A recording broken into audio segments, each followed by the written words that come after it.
to everybody. Thanks to the organization for this invitation, and especially to the Central European Initiative for inviting me to this very interesting forum. It is the first time for me to be here. It's really a pleasure. I will introduce a slightly different perspective with respect to what we have listened till now. This perspective has to do with science. I'm a former science journalist. I've been working in science journalism for more than 10 years, but I have also experience in teaching science journalism and science communication. And I also have some experience in doing research in science communication. And I have also changed a bit my presentation, taking advantage of what I have listened in these days here in Tirana, because I think that if apparently science is not very connected to the topic you have discussed, I want to argue something different. I want to argue that science in these times has very much to do with democracy, more and more. I think that this link is especially true in the era. We have listened many talks before about the fake news, about post-truth age, and I think that these topics are related with the relationship between power and knowledge. We have to understand more and more in these days how political power and politicians use knowledge, and especially scientific knowledge. Why I tell to you especially scientific knowledge? Because science, consciously or unconsciously, has become really pervasive in our life as individuals and as groups, as societies, as nations. Think, for instance, of topics like vaccines, of genetic modified objects, genetic modified food. Think of stem cells. Think of teaching evolution, and more than everything, I think the most political topic strongly related to science, think of climate change. I think that the relationship between expertise and power connected to climate change is the main topic that we allow us to understand how important is the relationship between political power, experts, knowledge, populism, and so on.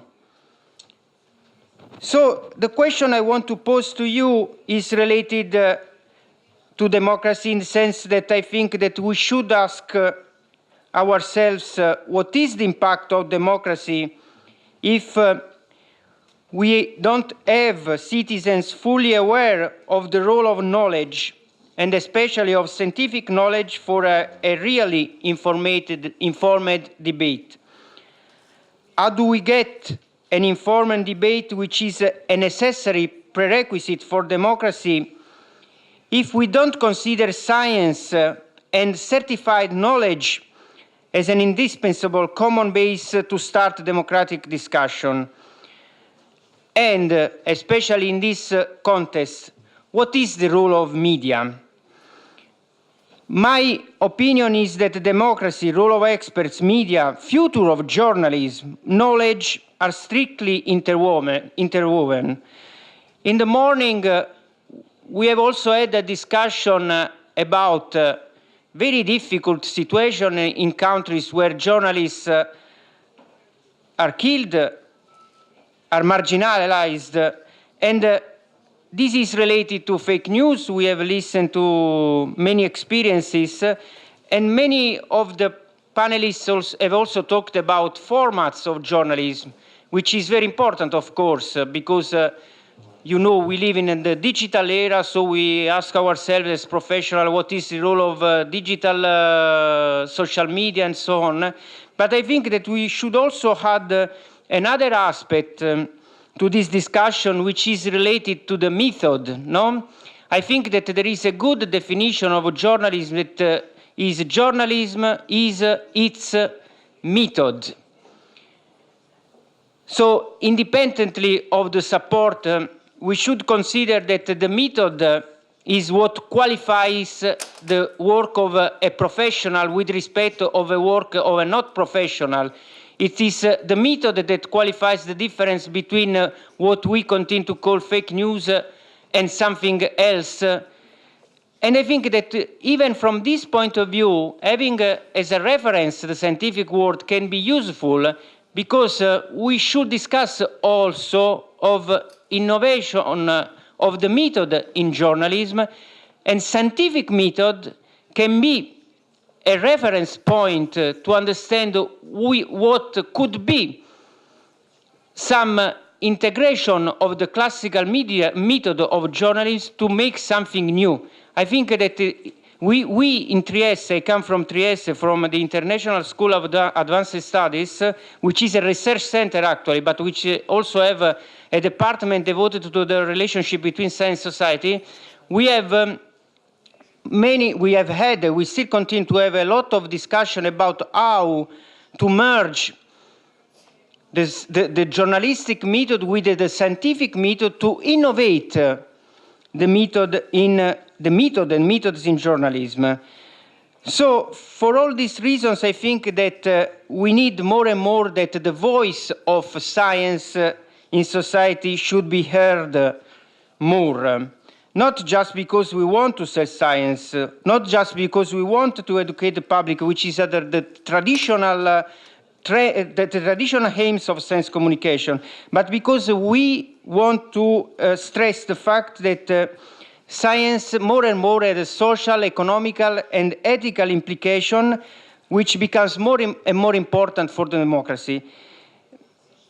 All these topics are related to this event I'm also involved in, which is the Euroscience Open Forum we are organizing in Trieste in 2020. Since this year, Trieste has been elected the European City of Science.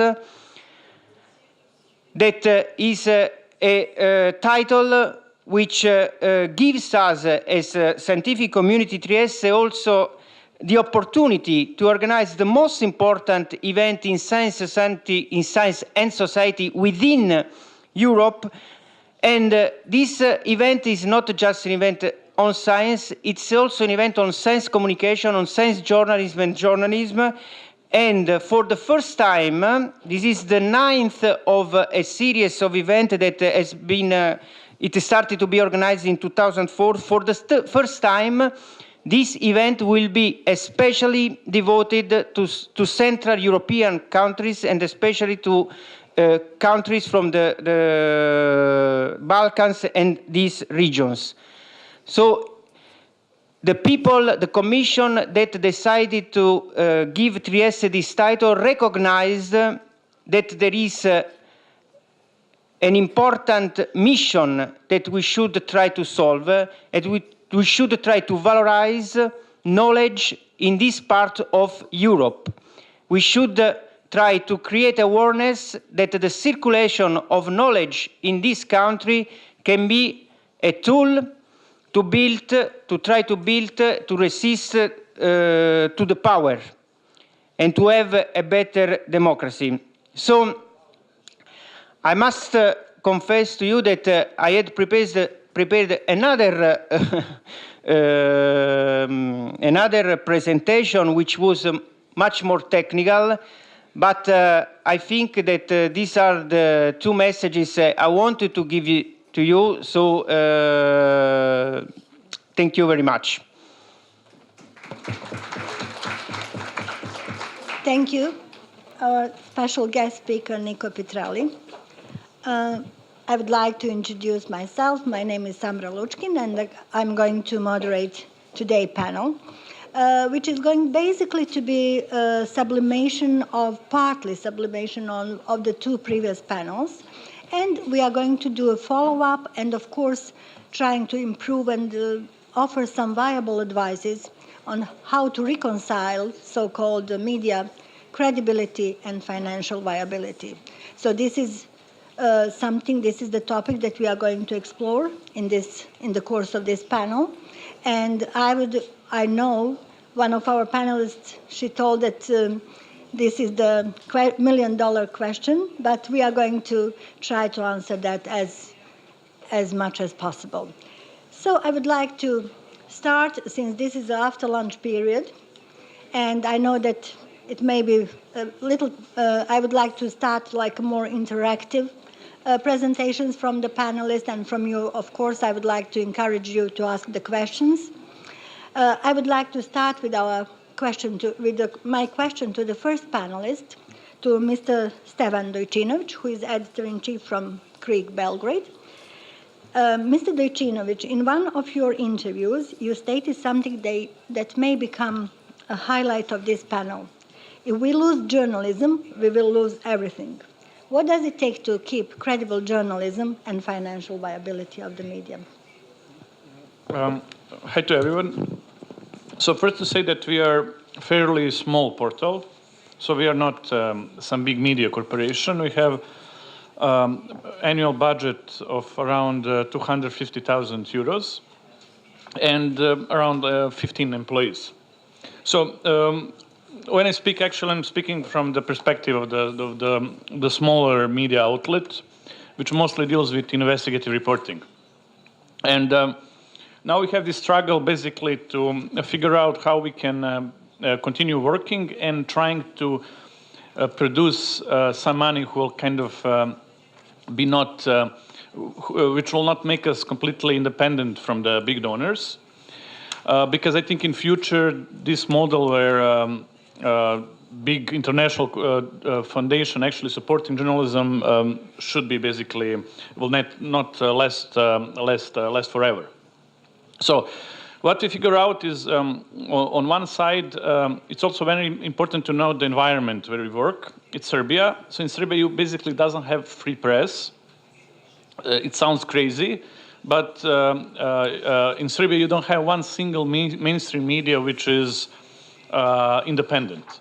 So we have, of course, all of these media are privately owned, but the government managed to have control over almost all the media who had some really big impact in terms of the audience. So all mainstream TV stations are under control of the government, all big newspapers, and only place where you have basically freedom in Serbia is, including Ringier, Blitz is also the media who's not ready to publish anything which is critical. So basically, most of the control was handled not in old school way through the ownership of media, but mostly through financial measures. And only actually free place there is, it's actually internet, right? And even some of the biggest web portals are under control of the government, but we still have some freedom inside of the internet, right?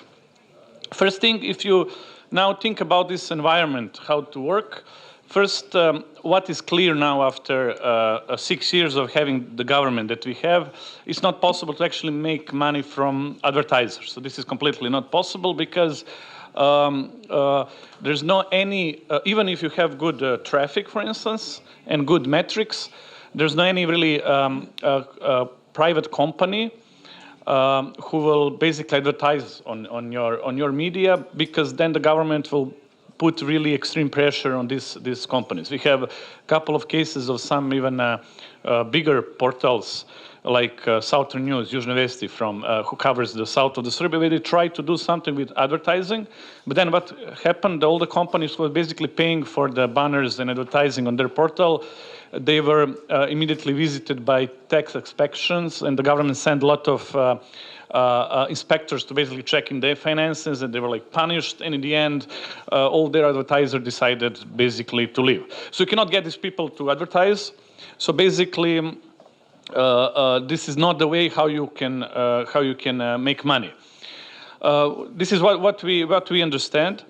On other side, we understood that we cannot just rely, because basically biggest part of our budget is we get through project financing. So we apply to international donors, but we decided that slowly trying to build more and more money ourselves. So at this point, it's not much. We have around like 50% of our budget. It's made outside of these big donations, and mostly actually what we understood that good way for the media like ours, it's actually crowdfunding. Crowdfunding is one field which is not much explored in the Balkan. There's big kind of skepticism over it. So people usually who live in Balkan doesn't believe that actually you can make money out of the crowdfunding, but we make 10% of the budget just like this, and we are not doing it so much professionally. Actually, next year we will really invest money to make money out of the crowdfunding. And what I see, actually, people in Balkans are ready actually to support the media, but it's not so easy. So it's not enough just to have a banner on your site asking for the readers to support you. But actually, there is this is like one really big field which basically is still not explored. There's something which legislation are also kind of not allow you much to crowdfund. So for instance, I'll just tell you a couple of really bizarre cases. In Serbia, PayPal is still not legal. So when you're basically receiving donation through PayPal, you're still in the gray zone. And there's a couple other rules who basically like stopping you. But even with that, we see that people are ready to invest in good media content. It's like, if you look like, at least in Serbia, people are giving a lot of money to the foundation that deals with the sick children. And there's like really big, sorry, I'll finish. So like when you have cases in Serbia of some sick child which needs to fundraise even like to 1 million euros to go abroad to get healed, we see that big motivation of people to support it. When I say people, it's like small people who are paying through SMS or like small amounts, right? And still in Balkan, this kind of crowdfunding is more connected to this area, like helping really people in need, like sick people. And I think more should be kind of done to educate also the citizens, that also it's important to support the media. This is what we do. And as I'm saying, like we are growing in this way. And next year we want to really kind of trying to do more professionally crowdfunding and trying to really see, because that's where we see that basically this is the area that we should go. And just on like what is important also, like not that the money you can get from crowdfunding, but also this is kind of really strong support that you get when your readers basically donates you. I know, because like our government always calling us traitors and foreigner spies, but actually when we get crowdfund for some project, for some story, we just ask readers to support, and we get money to do the story just from the readers' money. That's kind of much stronger. They cannot say nothing. We just basically, citizens pay us to do this story, and usually from crowdfunding money, we do like the top story, like connected to president and top officials. Sorry. I asked you to be on time because I wanted you to answer one question. I put shortly in my briefing paper for moderation that something what has been spotted in the region, of course, it's applied all over the world, like dangers of mixing the journalistic editorial content with the ad-funded advertising content. And in order to be able to survive on the market, some media actually decided to mix these two kind of things. How would you comment it? For example, to sell advertorial as editorial, to sell PR piece as a journalistic piece, to place it to place the editorial content in the media without tagging it properly. So all this, and to produce news which are actually financed by either advertisers or some political sites. So how would you comment on that, how to fight against that? Yeah, so the biggest problem is this is what they call, marketing experts call it like native advertising. And actually native advertising is on the border to be like illegal. It's basically you're making your advertisement to look like article with real, quotes of people and stuff. So this is what they now pushing too much. And everybody doing this, not just big corporations, even politicians do this. So they basically have articles who really like built in a way to look like real articles. Basically, they're just propaganda. What to do? Actually, we have Last year ago, actually, we opened another portal that just deals with debunking fake news. So basically, we are fact-checking the articles of other newspapers and then publish are they true or not. And a big part of our website is actually to debunk and finding this hidden advertisements. I think that's very important. And they're like on the border to be like legal, at least in Serbia. So in Serbia, it's basically illegal to publish this kind of article if you don't show clearly to your readers that it's advertising. So that's like illegal, right? What they do, they play in a way that they publish this article, basically, and they put like some small number, like they'll put like 5 numbers, like something 50186, like on the top, which is almost barely anybody can notice. And they claim with this small number that basically they somehow show to the reader actually this is advertising. And so this is they play a lot with it, and you're like catching them. That's how it goes. And this could have like really. The problem is like on the other side that also I think the politicians are using this method, which is I think it's even more dangerous than some companies selling apartments, for instance. Like this is more difficult that politicians get inside of using this native advertising, like they call it. And we are of course especially focused how to debunk and show that this like article is not true. It's actually just supported by and what's important, it's usually paid by the public money. So what will happen? Mayor of Belgrade wants to have some promotional article, right? And then the city of Belgrade will give money to the newspaper, right?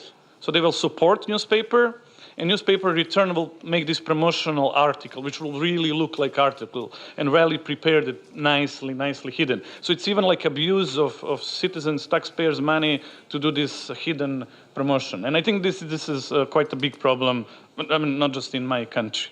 Yeah, native advertising, and there will be some other forms which even don't have a name at the moment, but we will not take the floor anymore for that topic. I would like to introduce now Mr. Florian Nem, who is the head of corporate sustainability and EU affairs with Ringer Axel Springer Media in Berlin. You and I briefly discussed and in order to prepare for this panel, and you actually pointed out one sentence that how it is important to people to listen, read, and see good journalism in space, how fact-checking is like even from the business side and from media side is equally important. So also we discussed a little bit how it is difficult to maintain media business as media only. So I would like to start with asking you a question. How one media can survive if the owners are not simultaneously in constructing business, tourism business or something? How can media survive without being supported by some of these core businesses? How many minutes?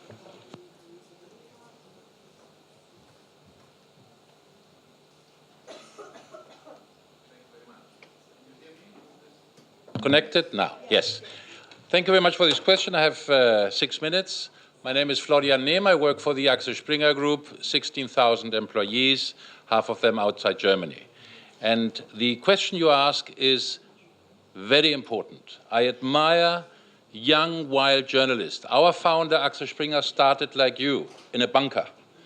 And we feel a deep solidarity with all those starters. The issue behind is that worldwide journalism needs crazy people who start to publish and build families that sometimes have an hair or sometimes not. Sometimes are successful, sometimes don't.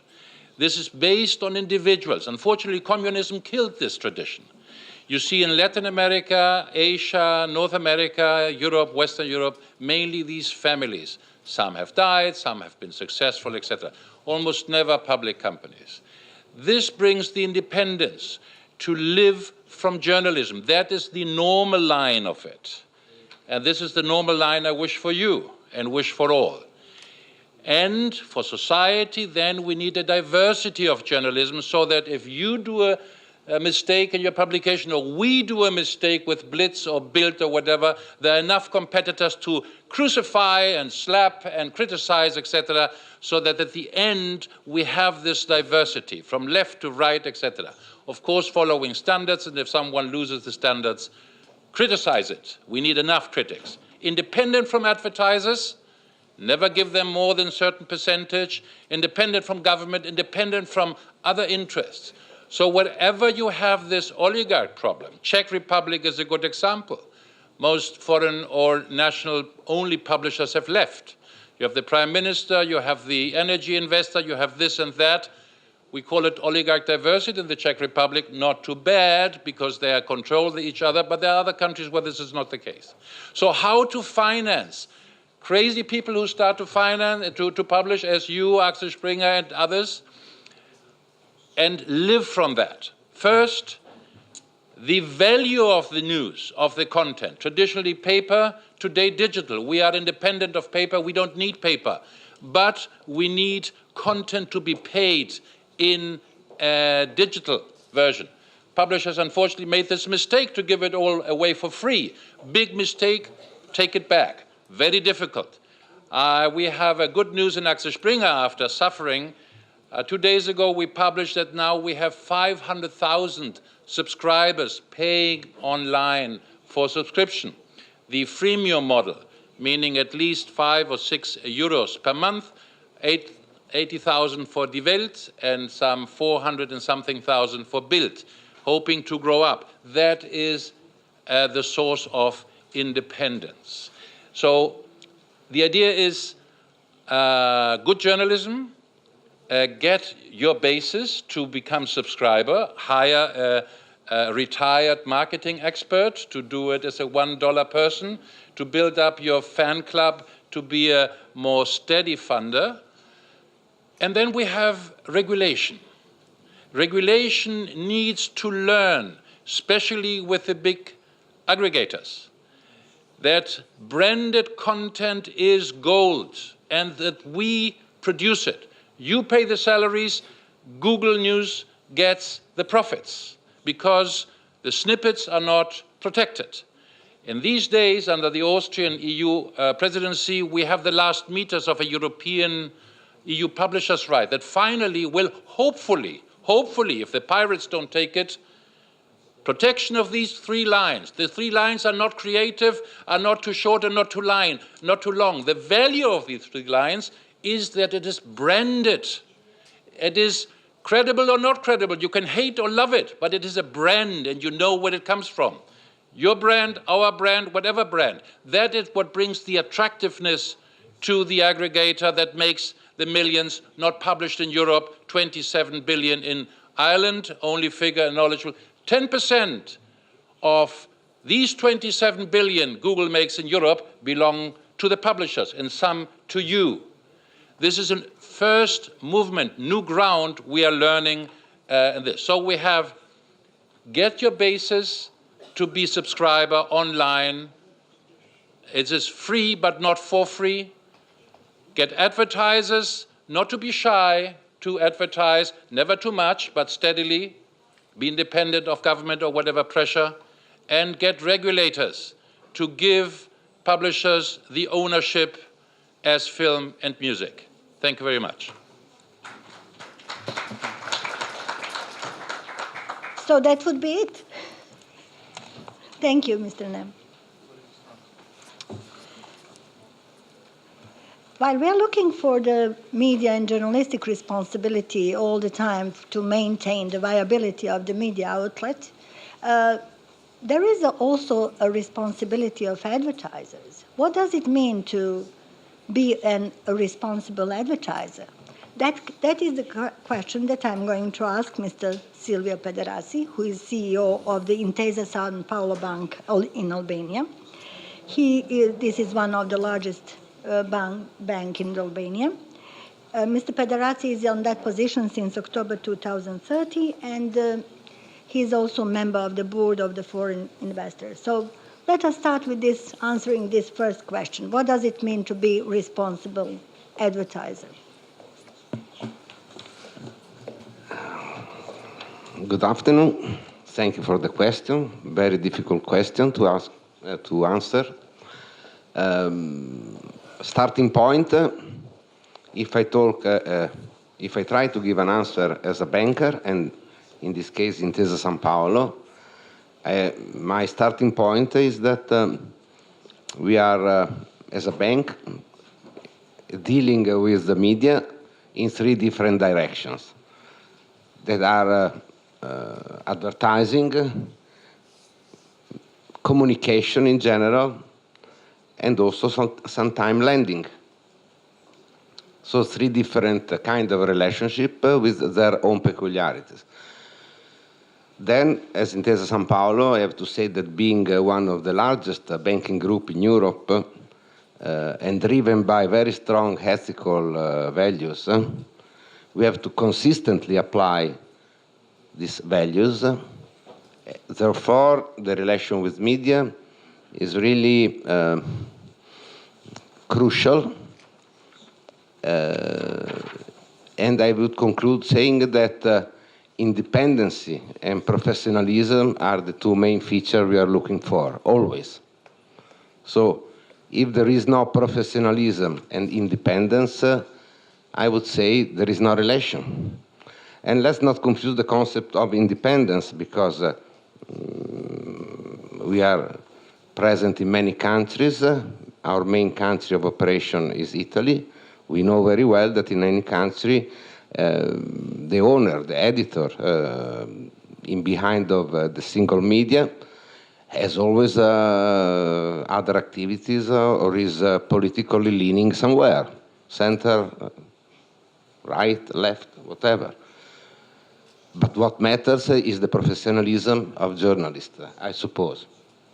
And we think that there must be this kind of really separation between the activity of the journalist that must stay journalist and not political advisor or whatever, and the editor that can be leaning to some different parties.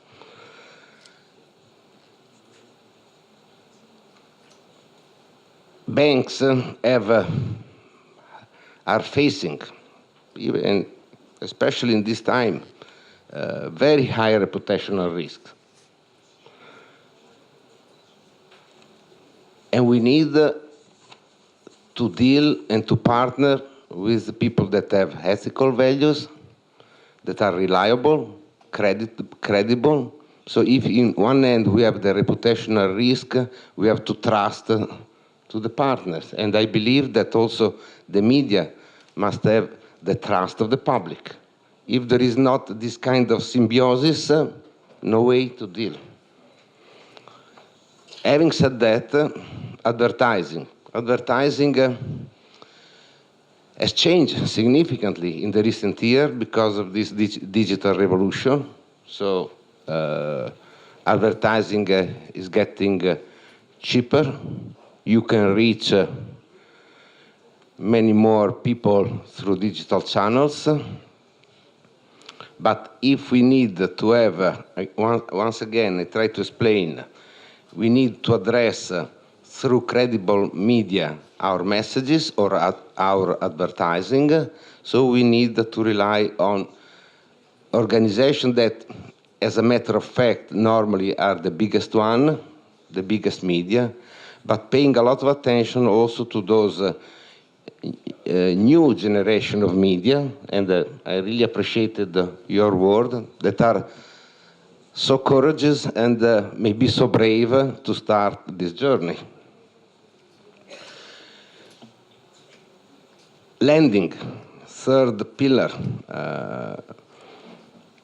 If you want to be, media must be independent, but we also want to be independent.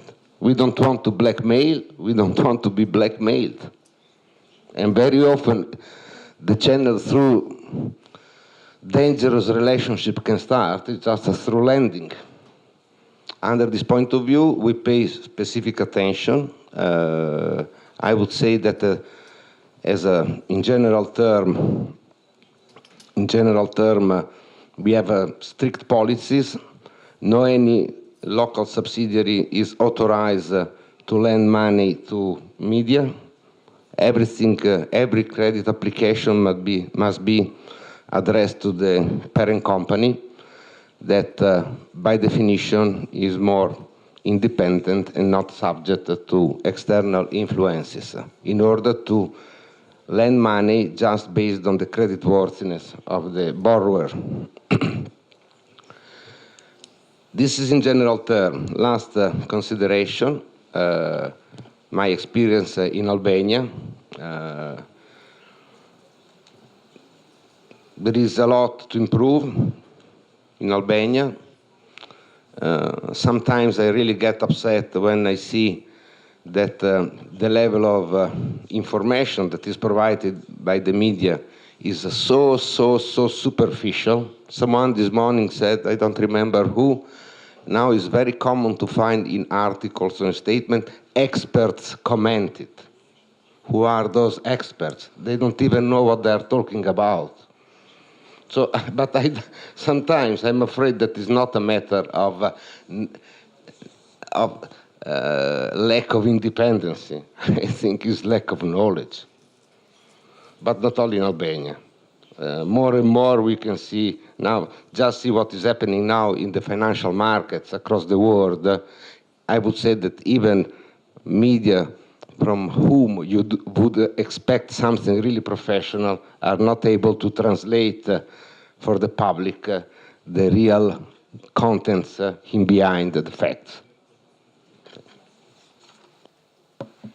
Thank you. Stefan, I wanted to ask you something, but I believe that first we're going to make a presentation, then you can ask. We will be asking questions later on. I would like now to introduce Ms. Elena Popovic, who is General Counsel with Media Development Investment Fund from New York. Ms. Popovic, Media Development Investment Fund has an important role in supporting people throughout the world to build free, prosperous societies by investing in independent media. What are media companies doing to stay sustainable, but in the same time to stay independent from economic and political influences? Sana, can I just say first a couple words about MDAF just to set the stage, because we're a little bit different than the rest of the audience and participants here. I don't come from a media company, and I don't come from a donor group. Media Development Investment Fund is a not-for-profit fund that invests, does not give grants, invests in media globally, with exception of Western Europe and North America. And we have been in existence for over 22 years. So we've been through advertising disruption, digital disruption, credibility disruption, every possible disruption you can imagine.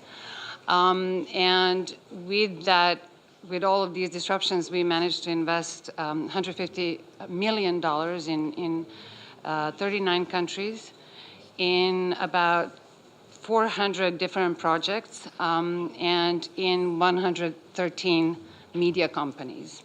And over the course of 22 years, we have only failed to collect 12.2% of everything that we have invested, which should give you cheers, and you should all now cheer and be hopeful, because that means that with all of the disruption, media is a viable, can be viable business, and it just depends on whether, how you respond to your markets. Also, to set the stage, let me say that MDAF has been created by two journalists, and it was created by journalists for journalist media, journalist-based media. So we invest only in content. We don't invest in media companies that borderline tech, that are just platforms, but really content, to echo some of what my predecessors said at the panel. The advantage that we have in the look at the business model, to answer your question, or what media companies do, is that we look globally. So we've talked about Latin America, Western Europe, North America, and what communism did to this part of the world and Southeast Asia. We are looking at models across the globe and look where there are similarities and where people can cross-learn from each other. So, some will scoff about native digital advertising, but some people actually make business model of it. Some people will disagree about crowdfunding or membership or paywalls, but some people actually have made successful business models. Some people will also raise their eyebrows about media companies that have other activities, be it restaurants or cafes or event organizing spaces, but some people have made a business model of it and made it successfully. So I would say what we have been looking at is a variety of ways to which you address your revenue stream. I can tell you just from experience, the one that is based 95% from donor or 90% from donor, as we heard today, is doomed to fail. And that is the lesson on which MDF has been based, because has been established, because one of the founders was Saša Vučinić from B92 and Non from Serbia.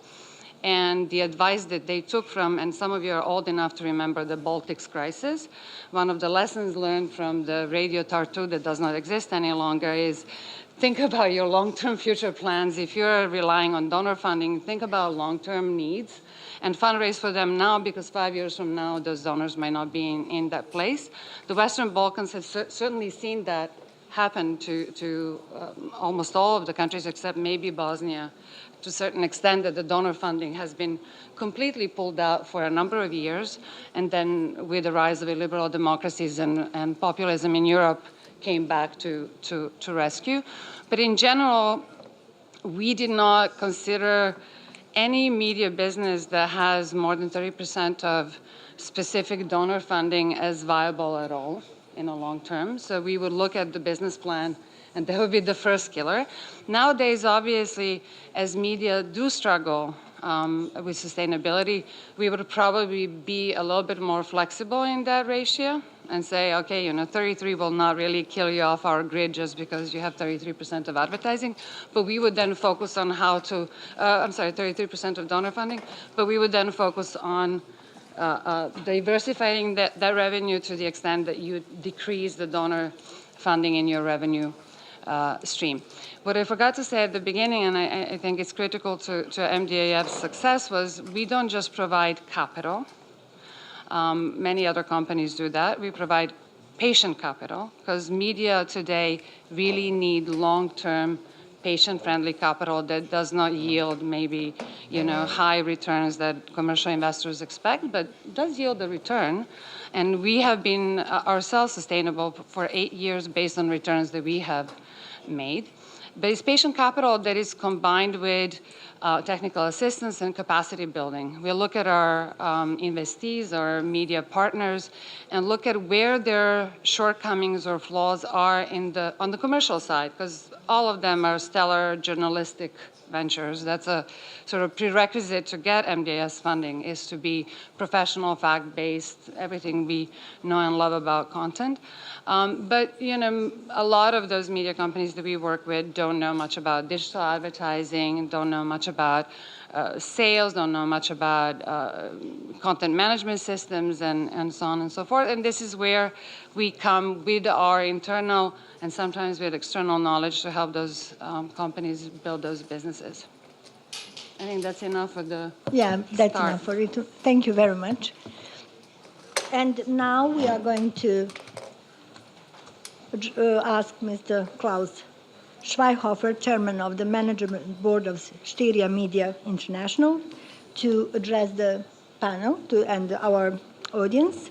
I said in my previous contact with you, I was listening to your presentation at the EU Media Days in Skopje, and you offered some viable business models that your company has undertaken in order to respond to the challenging market. So I would like to ask you to share these models with our audience. Thank you. Pleasure, of course. First of all, Styria Media Group, I don't know whether everybody is familiar with our group. We are from Austria, from the southern part of Austria, province of Styria, in the city of Graz, where we have our headquarters. We are the #2 player in Austria, still mainly based on newspapers. We have 2 of the strongest newspapers in Austria. And we're also a regional player. We are the #1 in Croatia with 24 Vecini List, and the classifieds portal Newskolo. That may sound familiar with you. And we have some investments in Slovenia, mainly digital, but still a stake in the traditional daily newspaper group Dnevnik in Ljubljana. And we have a 25% stake in Montenegro in Viesti, together with MDIF, where we have been invested since the year 2008. In total, the group revenue amounts to about 400 million euro, and it's about 3,000 people working in Styria Media Group, 2,000 out of them back at home in Austria, about 1,000 out of Austria. Coming back to your question, of course there are some ideas and there are some business models working those support our core business that still is the journalism, as it is for the Axel Springer group and Ringier Springer, the Ringier Springer joint venture. And pretty similar to Axel Springer, we also put a big focus on the classifieds business. So actually one part of the traditional newspapers that used to finance the journalism. We used to have 3 revenue streams on the newspapers: the copy sales, the advertising sales, and the classifieds. And we were lucky and successful to transfer this business into the digital area, and we are successful in all the 3 main markets we are in. So successful in Austria, in Croatia, and in Slovenia as well. We are market leaders in each of the markets. And I think the Axel Springer Group even did it on a bigger scale, because they not just did it for their home markets, they went for globalization and are currently, I would say, the most successful media group in this respect. So this is one of the chances one can use, but I also have a bad news connected to that for you. In this nice new digital world, there are very brutal laws, and one of these laws is the winner takes it all. So in the old times of the newspaper, there was space for 10, 20 classified newspapers or classified-based newspapers in small markets such as Albania or Austria. The brutal law and brutal rule is the winner takes it all. Luckily, we are the winner for the time being, and we try our best to defend this #1 position. So strong #1 position is very, very important. But coming back to the core business, to the journalistic news, I fully agree with the panel that there is a future, even in the brutal digital environment. That's a global environment. But it's really a very, very tough situation we all are facing and we will be facing. So we really have to do our job. We have to do our job to stay successful. And what do I mean by doing our job? Already mentioned, we have to deliver the best quality possible. And I think this is one of the key topics for us to build on the trust, to build on the credibility, and to build on the professionalism of the news we want to deliver, we want to distribute, and we finally want to sell. And when we come to the business models, I love the crowdfunding, but I really may tell you, it's nothing new. We have been living on the crowdfunding for nearly a century because we sell our news. We do it just the other way around. First we produce and then we charge. You do it the other. Probably you're smarter, yeah, because the risk is lower if you charge first and then deliver. But yes, it's absolutely true. The audience has to pay, and if we deliver the right quality, they will be ready to pay. I'm happy to hear the latest figures about the digital subscription in the Axel Springer Group. I may share you crossed 1 million now, yeah, as far as I know.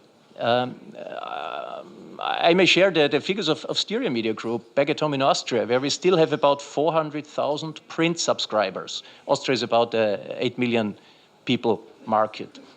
So we have 400,000 print subscribers, but we also managed just recently to cross the 10% ratio. So the 40,000 digital subscribers, what we are also proud of. And it's the proof for us, that the crowdfunding, the charging system I don't like the picture of the paywall, because we never build walls towards our readers and clients. But however you would like to call it, it's the proof that it works, that also on the digital field you can sell your news.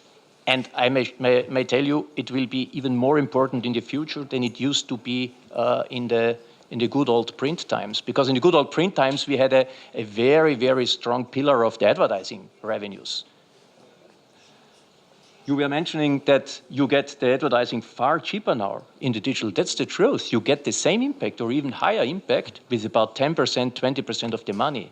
And that's really a disaster for us as the news media. It's a disaster for us as media being used to have high cost editorials, having high cost organizations. It's a disaster. We know that the future potential of advertising for a news organization is maximum 50%. If we are very lucky, 50%, but it will be more likely 10% than this 50%.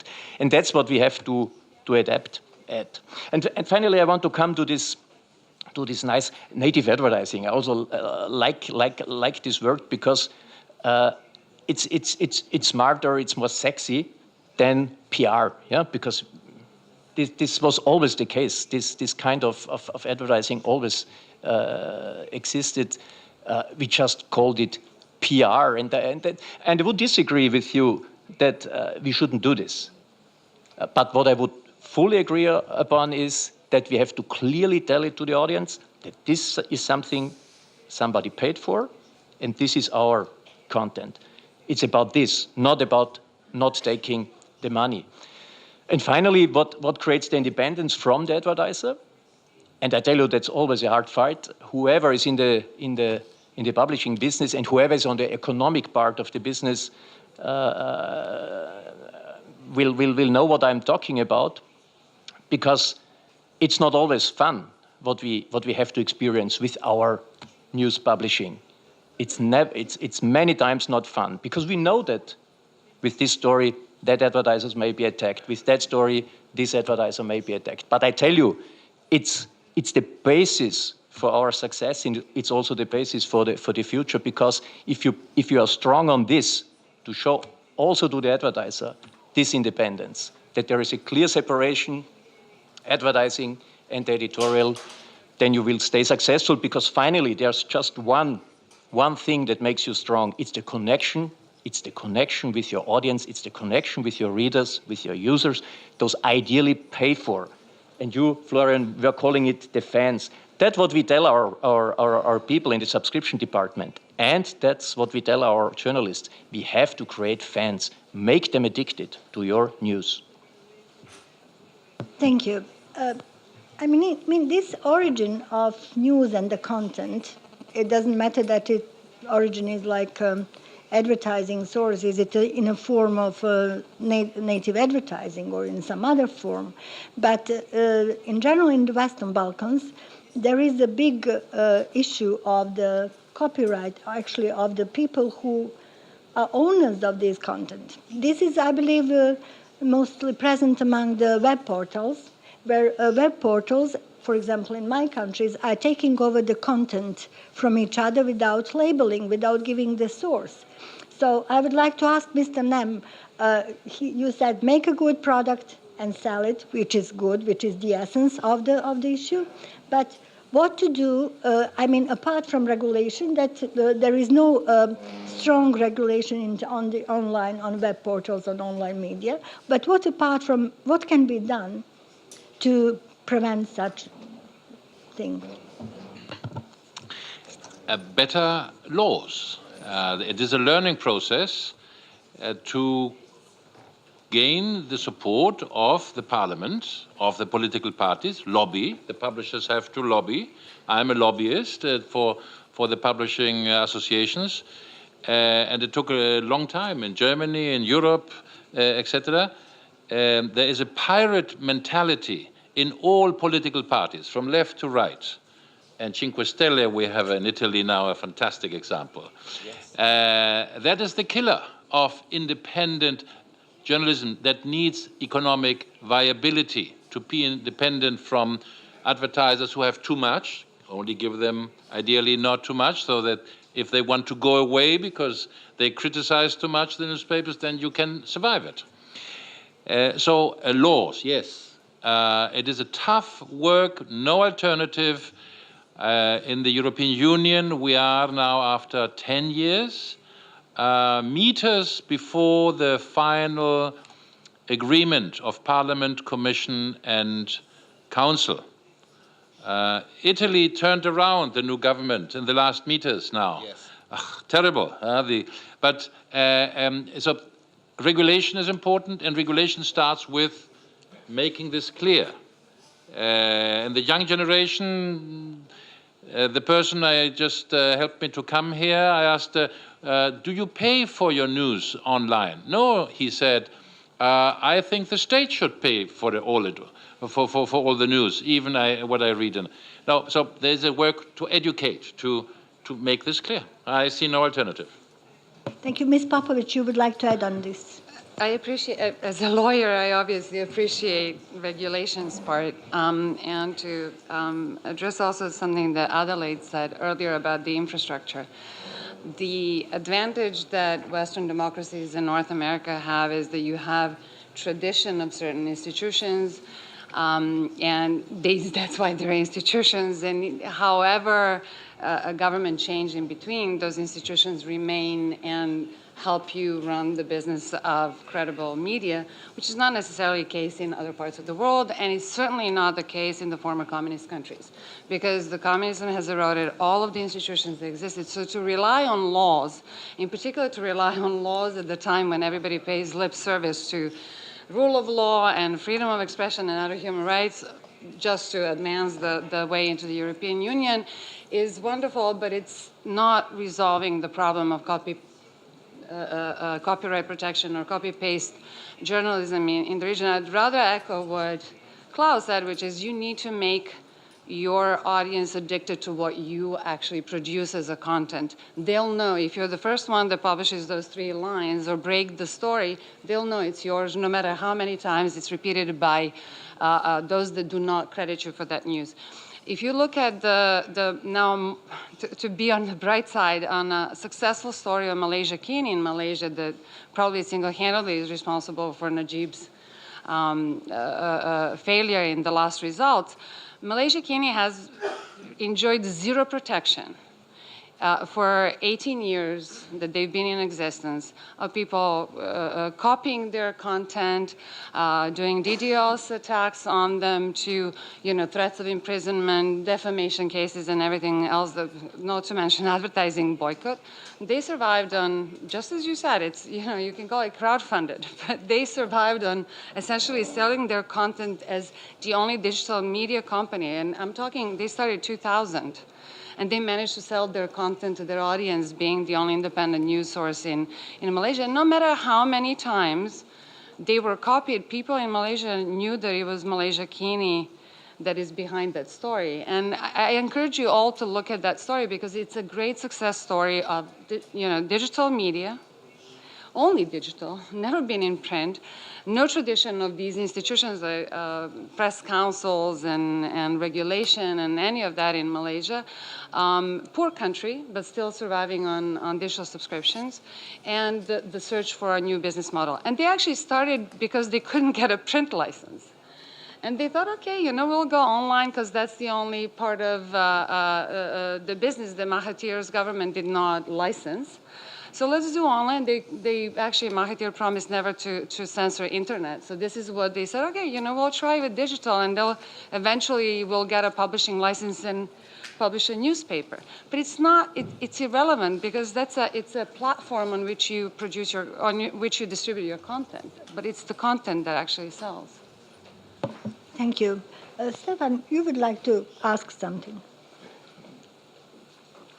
You wanted to ask something. No, I'm just interested because I noticed that at least in Balkans, the banks usually are one of the main advertisers in really bad media. That's really the case. I think that even Bank Intesa is one of the biggest advertiser of newspaper Informer in Serbia, which is a kind of worst of the kind of the tabloid. With, yes, has big circulation, so yes, it has good figures, but on other way, it's promoting pretty much the worst journalism in the country. So my question is like, how the bank decides where they're going to advertise? It's just important, like this metric, how much readers there is, or is it like, because it doesn't seem that banks do anything other than just kind of having the numbers. Don't look much into the journalism itself. Because like usually we'll find on tabloid, you'll have some story in Serbia about some murder that happened, and you have photos of the dead body with head cut off, and then up there you have bank in Teza, advertisement. So I don't know how your customers relate to this decapitated body on the picture. Why did you put Bank in Teza? You could put Raiffeisen or something. Bank in Teza is really in Informer, which is kind of people who are from Balkan will understand it. The biggest evil in the. I don't know.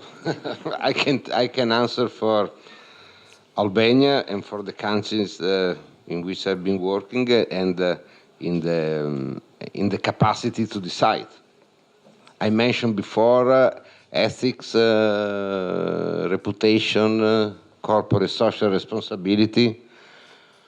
All these values are part of our group. I feel it personally. I'm driven by those values and can tell you that in Albania our choices follow those principles. There is also another clarification that very often it can happen in terms of advertising. There are a media company in between, so we buy spaces, and hopefully the final decision maker should really pay attention to the quality of the spaces that are offered by the media companies that are in between the media and the bank. Can happen. Everyone can make mistakes. Everyone, I don't know if it is right or wrong. I I have full trust in my colleagues that are working in Serbia. So probably they have their reason, for sure. Having said that, allow me to make a suggestion. We in Albania here, as a banking association, together also with other important institutions, we felt the necessity to promote much more financial inclusion and financial education, because we feel the necessity to start again to teach or how to evaluate financial investments and whatever. If I may give you a suggestion before it's too late, and we decided to start as an association and the other in the elementary school. I think that maybe can be a good suggestion also for the media to restart spreading the good culture of media in the schools, because I'm really afraid that those X or Y generation have lost something that we had in the past. So true.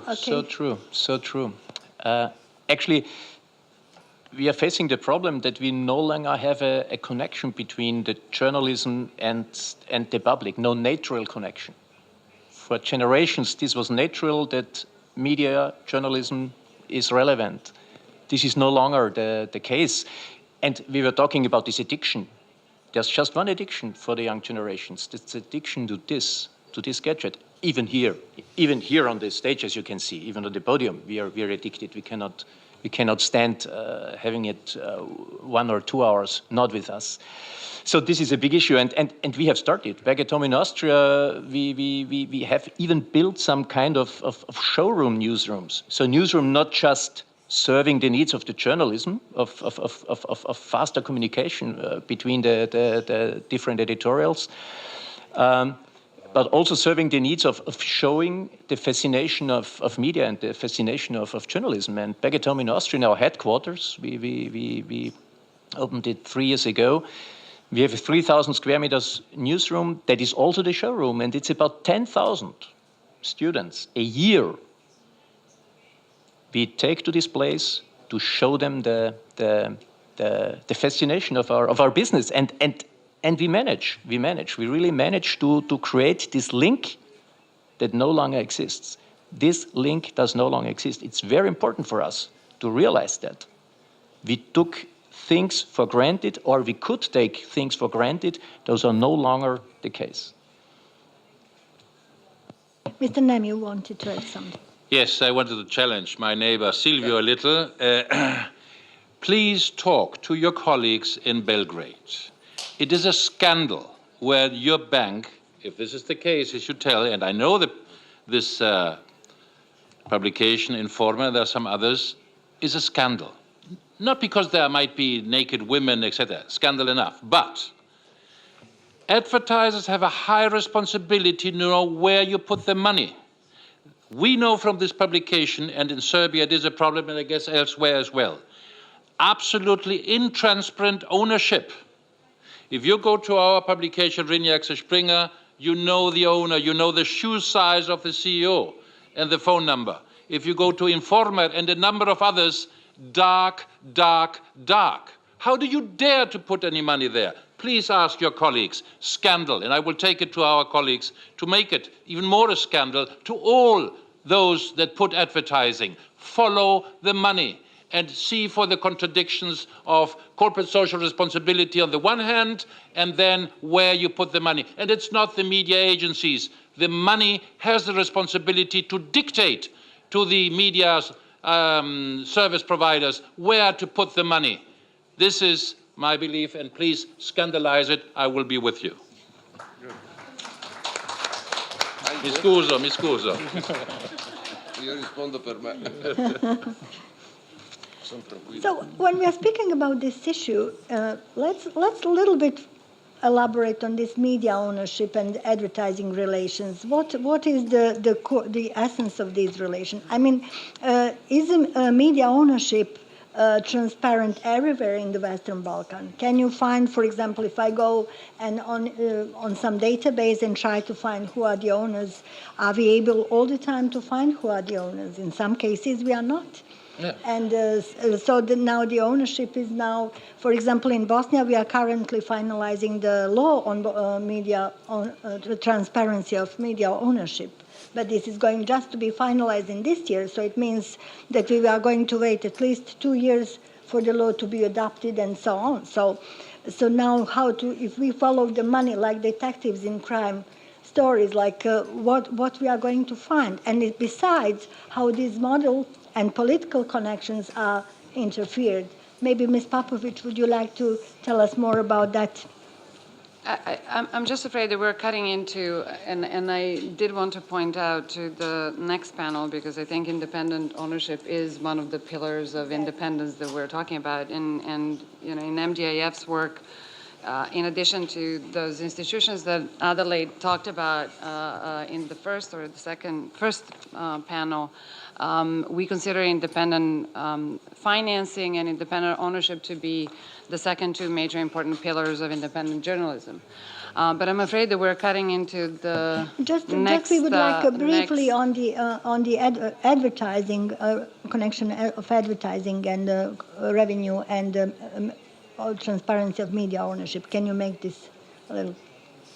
Well, so working in 39 countries of the world, I would say the regulations on transparency in media, in particular, transparency in general, is issued in at least 90% of the jurisdictions in which we work. So we take that as a given, that the ownership is not transparent in those. What we have worked with our clients on making their ownership fully transparent and properly registered, have always advised our clients against anything that cuts at that transparency in ownership, and to establish this understanding that your independent ownership is a guarantee of your editorial independence, because nobody's going to come over your shoulder and tell you what to do vis-a-vis advertising. I can tell you of numerous cases where we had our clients have just about to sign sponsorship contract with a sponsor, with a advertiser, and publish at the same time a story about corruption or improper dealing in that one, without anybody on the management side of the company stepping into the newsroom and saying, what on earth are you doing? Is that possible today as it was possible 10 years ago? I don't have an answer to that question, in particular not in the Balkans, where a lot of advertising agencies, unfortunately, have rubbed shoulders with big businesses in terms of confluence of the money. So the lines between advertising, PR, political advertisers to governments, production in case of broadcasting have all disappeared. So you will have an advertiser or a person who is an advertiser at the same time as an advisor to a business or an advisor to the government. So it's very difficult, and only local players can know how to navigate those lines. But for us, that just reinforces the point that your financing has to be purely independent to have a defense or offense, as you said, against the money to take at any cost. So if you can be free of your advertiser and say, we will no longer take Bank Intesa because it goes where it shouldn't go, your financial position should sustain that position. And it's easy then, because media can influence advertising as well, not vice versa. You can educate your advertisers and say, we'll all withdraw our carriage of your ads if you continue policies that are not transparent, not clear, and do not relate to the mechanism that should sell you. Because I honestly don't know what Bank Intesa is doing in Informer, because that's not the audience that they're seeking to attract. So they're just there because, why? It's not your target group. I might know the answer. Okay, good. Let me scandalize it. Let me scandalize it again. We suffer in a number of countries this problem of lack of transparency. I'm a lobbyist, and I lobby continuously the members of the EU and the Commission not to allow any country, especially not Serbia, into the EU if this law is not implemented properly. Point one. Point two, there is a deep risk of corruption. Governments who say, put your money into that newspaper and then I will give you permission or loan or whatever, 1, 2, 3. Or IKEA, look at the track record of IKEA, how often they suffer. You want to build your IKEA thing there? Don't publicize there, there, and there, and put your money here, etc. So invitation to my dear neighbor here, or whomever, follow the money, check the rationality where the money goes. Advertising is a statistical, mathematical exercise in the first, where is my audience, and not where is my corrupt interest. Thank you. Now I would like to ask you, there is, Željko, there is a mic.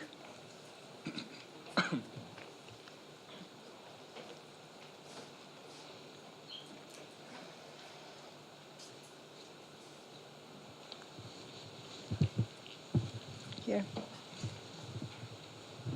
I didn't want to speak, but Mr. Name inspired me with this suggestion to CEO of Intesa Bank what he should ask his colleague in Belgrade, and I fully agree with your suggestion. And I have one suggestion for you, maybe for some question to your management in Belgrade too. But before that, I just would like to say that I visited Axel Springer in 2014 when MDIF, our owner, organized some workshop in Berlin, and we used that opportunity to visit one day DPA and Axel Springer, and I was really impressed with your company, with, if I remember good in that time, that was 3.2 billion turnover per year, with credibility of media, business, everything what you develop. I'm really touched with everything what you said here, especially regarding situation in Czech Republic, because I know that story in Slovakia, Czech Republic too, what happened. but unfortunately, really, I have to agree with Stefan what he said, that in Serbia all mainstream media, including Blitz, are completely controlled by government, by President Vučić. Yes, and I will give you just one example or suggestion for a question. You can ask your management and editors in Belgrade why President Vučić never mentioned in the last 4 or 5 years how he managed government in Serbia, why he never mentioned in bad context and put in bad context Blitz. Because every week or almost every day he criticized just 2 media. Unfortunately, they are on margin. They are not mainstream. It is daily newspaper Danas and KKR television and One News television, because that they are on the margin. And every day he, like Trump, what he is doing with New York Times, with Washington Post, blame them, attack them brutally. It is same what President Vučić is doing with Blitz and with N1, but he never mentioned Blitz. What that means that, and believe me, I know all editors-in-chief in Blitz in the last 20 years. I follow them last 20 years, but 3 years ago I switched off application on my phone because I couldn't follow that kind of content, trash content. 70% is, related of realities of that as. Especially they don't write any story, any investigative story about Vučić business, about Vučić politics. They don't write any, even they don't publish any story which this NGO produced, like very quality investigative story, or BIRN, another center for investigative reporting. That means what Mr. Babiš did in Czech Republic, Axel Springer did in Serbia, unfortunately. I took notes and will give you my card and take yours. Yeah. Thank you very much. Nikoleta Daskalova, Media Democracy Foundation in Sofia, Bulgaria. I see here that the focus is on the influence of advertisers, sponsors, and donors, as it is written in the agenda. However, what about the influence of media owners? And here I don't mean political interests, I don't mean lack of transparency, but I mean the other business interests of owners that have possessed media, but they also do some other business, and they use the media outlets to promote their external business interests. If we have to keep to some normative theories in media studies, media owners are considered to be external factor in terms of editorial independence. And they should not interfere in any way in the editorial policy. However, given the fact that the media business models, traditional media business models, are less and less sustainable, as here you all discussed this, and given the fact that media owners use money from their external businesses they don't even invest in the media, but they directly sponsor the existence of the media. How would you comment this? And I mean, what's your experience? And should we, after all, reconsider this normative understanding of the role of the media owner? Thank you. Mr. Dojčinović, would you start with that? And I would invite I don't think I'm the right person to tell it, because basically our media from the general side. Our media is owned by NGOs. So basically, we don't have owners. So, but another way, even like in Balkan, it was never really understood much this distinction between owner and editors. I think in Balkans, media don't understand this thing. I think it's more like kind of vesting that owners should not interfere in editor's position. Usually, in Balkan, it's considered that owner, the one who buys media, will also dictate how the editing goes. It's kind of through history was always like this. So this is pretty much new idea for Balkan, and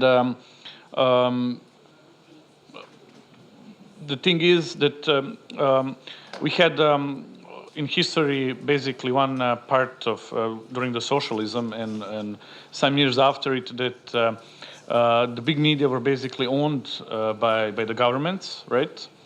And then it happened, the process of privatization of the media. And this was really sensitive part in Serbia because some of the media are bought by big international companies, but many others media are basically bought by the people who are very close to political parties that lead the country. So in a way, basically just political parties privatize the media who are previously owned by the government. So this political control are kind of basically managed to survive the whole privatization. And even in the cases when some even another businessmen who are not connected directly to some political party, even some international companies buy it, like Ringier, we see that they're also not ready to basically make independent media completely. I mean, there's of course difference. I just need to mention like difference between Informer and Blitz is pretty big, right? Because Informer is the case when the friend of president basically controls this newspaper, and they not that just they don't publish story on corruption, but they also are a tool by the government to attack other journalists, right? In Blitz, we can find some stories on corruption, but are mostly kind of like lower level players of the government. They don't do stories on the top players, and they still will not attack the colleagues, which is big difference. But in one way or another, the government managed to make kind of, to still make control over media in different ways. Like I'll just mention in some ways, like it goes through owner, but I think there's even some media where and I think this is case even maybe with Ringier, that actually the control more goes through editorial level than through owner. Like sometimes you have big owner who just want to make money, so management is working this way, and then you have basically editors who are basically even set up by the government. They put their own people to be editor, and on the editor level actually controlling the thing, not direct to owner. So there's different ways of how it's work. I think Željko for sure knows a lot of interesting. Mr. Schweighöfer, would you like to add to? It's absolutely one of the hot topics for our industry, and actually it's a big threat to the media, as it seriously hurts the image and the credibility of the media as a whole. The more we have to separate from operations like this, and you all know that operations like that exist more and more. And if you ask us as a Styria Media Group how we do address this, we see this one side as a threat. On the other hand, we take this also as a chance for us to clearly separate, to clearly show that we are different, that we are the independent, the credible media group. And by that, we think we will, in the future, far better attract the audience. Because I also tell you, our readers and users are not stupid. They may be not that well educated, but they are not stupid. And finally, they will get it. Thank you. Are there more questions over there? Please.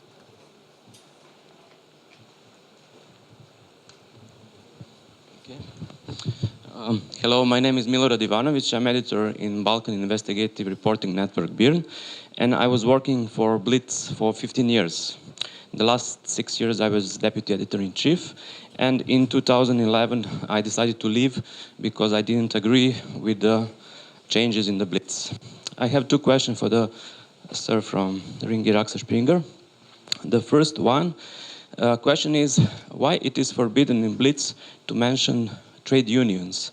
And it is well known that if you mention trade unions, you will immediately be sacked. Yes, Blitz doesn't have trade unions, and it is forbidden to have trade unions. So that is the first question. And the second question. Yesterday, we heard news that the former Macedonian president went through Albania, then go to Montenegro, and the Viesti published news that from Montenegro he entered to Serbia, and there is absolutely no Serbian media who investigated further. So what's happened with Gruevski after he entered Serbia? Why don't you ask the editors of Blitz who told them not to investigate? What's happened to Gruevski? when he entered Serbia, because it is message they receive from someone, as the all other Serbian media. So who told them not to investigate that story? Thank you. Take questions. Mr. Nem, would you like?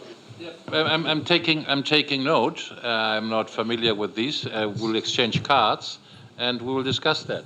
But maybe you know. Did you report on this case? Yeah. It's a kind of big topic, and why it's important, because it seems that the government of Serbia wants to hide that basically former Macedonian president who's convicted for corruption passed Serbian territory. So they're completely silent. But like Mitja said, there's no mainstream media actually reporting on this. There is some media, of course, reporting. It's not completely.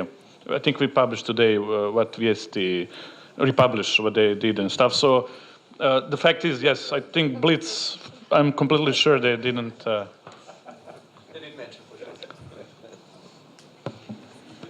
story is today in our front page.